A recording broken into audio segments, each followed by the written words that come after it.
Once Upon a Time by Nadine Gordimer. Nadine Gordimer Once Upon a Time is a metafictional short story that critiques fear, paranoia, and societal division. It begins with the narration reflecting on their insomnia, which transitions into a functional fairy tale about a family living a suburb riddled with crime fear.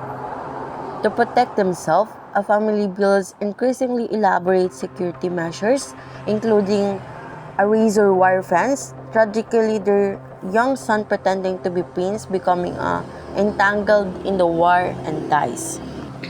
In Nadine Gordimer's Once Upon a Time, the story teaches us that living in fear and building barriers around ourselves can have a damaged consequences.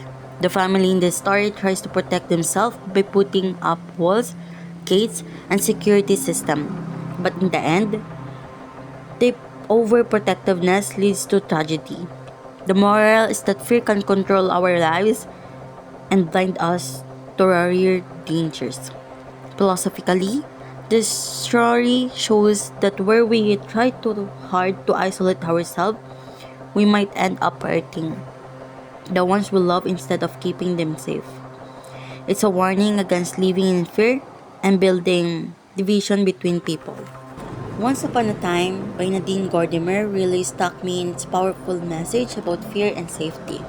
The story starts with happy family but quickly turns dark as they build more and more security around their home, driven by anxiety over crime.